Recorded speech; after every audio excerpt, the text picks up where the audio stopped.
வணக்கம். நான் கிராண்ட்மா பேசுகிறேன். எல்லாரும் மறக்காமல் சப்ஸ்கிரைப் பண்ணிடுங்க.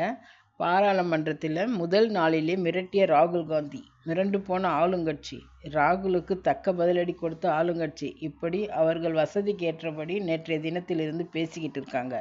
அதை பற்றி தான் நான் இன்னைக்கு பேச போகிறேன். 18வது மக்களவையின் எதிர்க்கட்சி தலைவராக இருக்கக்கூடிய ராகுல் காந்தி அவர்கள் பேசிய பேச்சுக்கள் சமூக வலைதளங்களிலும் ஊடகங்களிலும் பெரும் அளவில் பேசும் பொருளாகி இருக்கிறது. மத்திய ஆளுகிற கட்சி எதிர்க்கட்சி தலைவரை பேசவும் விடுறாங்க, நேரடி ஒளிபரப்பும் செய்திருக்காங்க. சட்டசபையில் எதிர்க்கட்சி தலைவர் பேசவும் விடுறதில்ல, தொழில்நுட்ப கோளாறுன்னு நேரடி ஒளிபரப்பும் செய்யறதில்ல.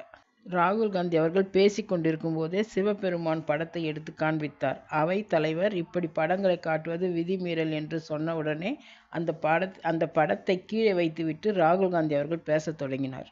இந்த படத்தை வைத்துதான் நான் பேசப் போகிறேன் என்று சொல்லி பேச ஆரம்பித்தார். சிவன்